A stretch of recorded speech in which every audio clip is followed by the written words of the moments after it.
welcome back to lowcarbrecipe-ideas.com.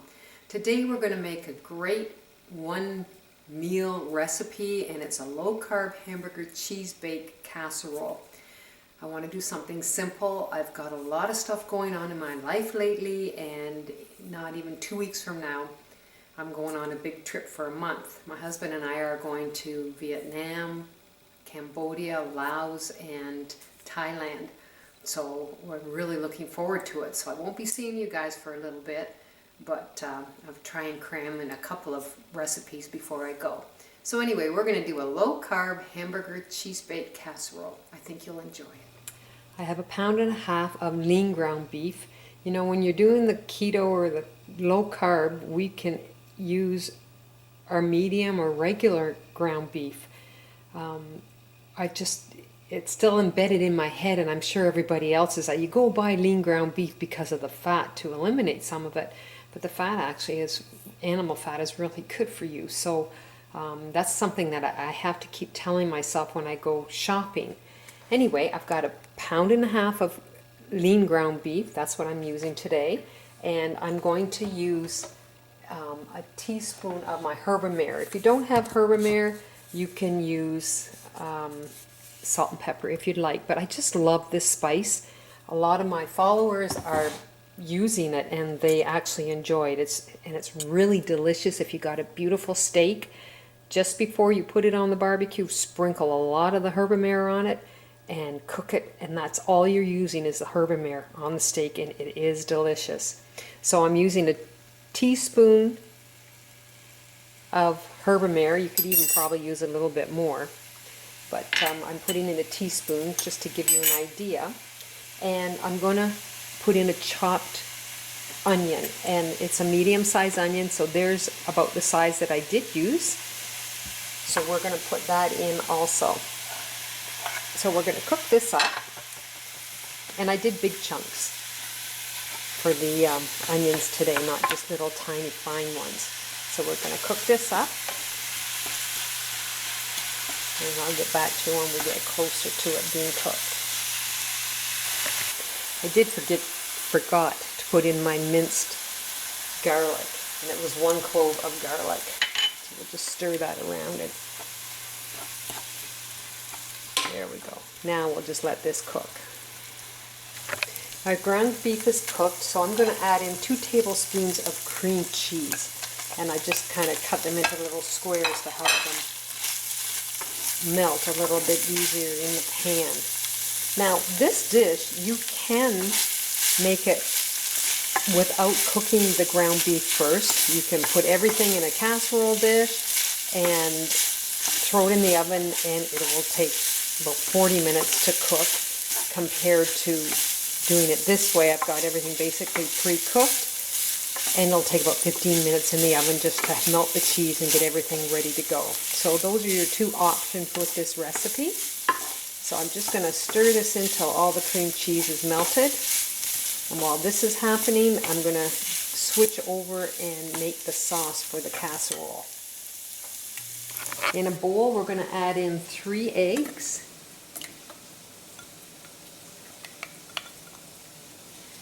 2 tablespoons of mustard, just regular mustard, and 2 cups of shredded cheese. I actually should have mixed my egg first, but we'll make this work. Sorry about that. So let's mix this all together.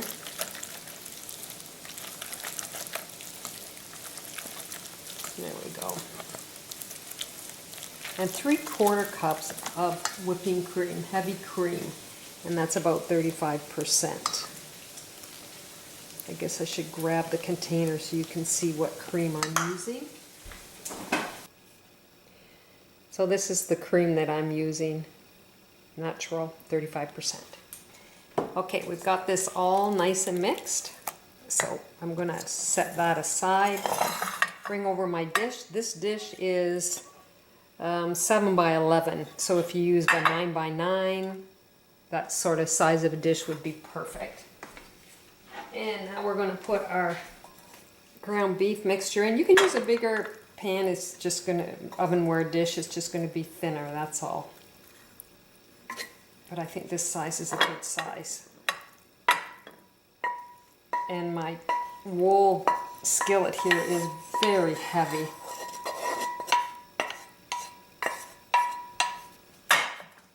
Sorry for that noise. So we'll just spread this out. This is great. Just a great, great meal. Now I'm going to put a little treat in here. I love my bacon crumble. We have a store in town here, and it caters to all the restaurants, and it's called Rico. And I can buy bacon crumble. It's the same kind of bacon that you use on top of pizzas. It's just delicious. So just for a little extra, it's kind of like a bacon hamburger casserole here. Just a little extra flavor, I'm putting in a half a cup of bacon crumble. You can do maybe 3 slices of cooked bacon if you'd like, and slice it, chop it up and throw it in also if you'd like to do that. So I'm going to just put half of my sauce on top, and I'm just going to spread it around. Take a little bit more here.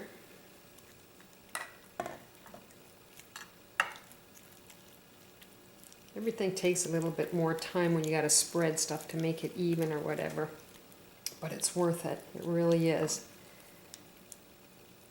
Okay, so now what I'm going to do is I've got some dill pickles.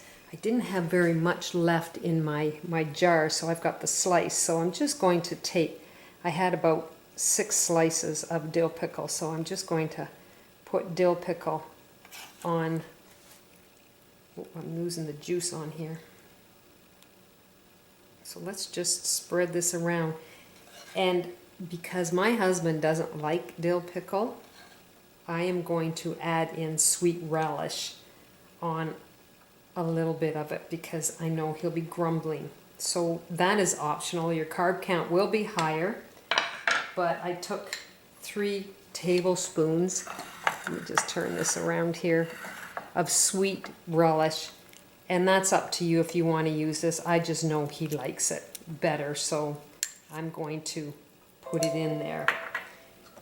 Just spread this around a little bit for him. And the other, he'll just have to pick off the dill pickle. I love the dill pickle. And let's put the rest of our sauce on top. The cheese sauce.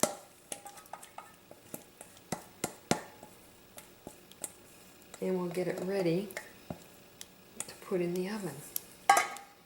So just spread this around. And just remember that normally I don't eat the relish, but it is 3 carbs for a tablespoon. So I put approximately just a little over 2 tablespoons of relish in there, only because my husband does not like dill pickles and I love dill pickles. So there we go. It's going to go in the oven at 350, and we will bake it for about 15 minutes because we just want everything to melt and be nice and gooey. Before I put it in the oven, I decided I would just shred a little bit of cheese to put on top just to give it a little more gooey, great flavor.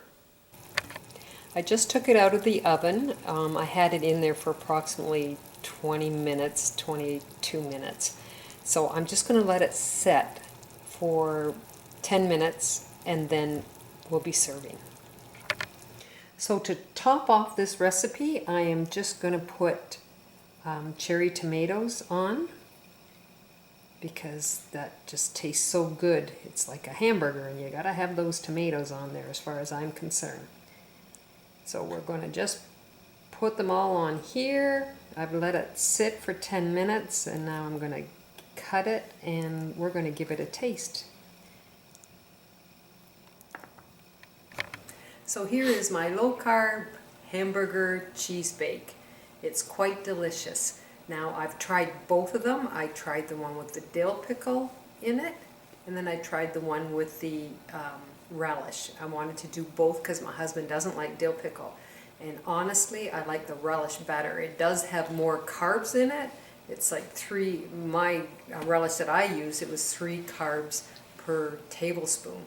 So your carb count will be higher, but I did like it better. But they're both delicious. This is the one with the relish. And it tastes more like a hamburger. You just don't have the bun. So anyway, you could do either one, dill pickle or relish or both. It's up to you. Just depends on what you want for your carb count. So anyway, if you want to go to lowcarbrecipe.ideas.com, try this recipe and try some of my others. You take care and I'll see you soon. Bye now.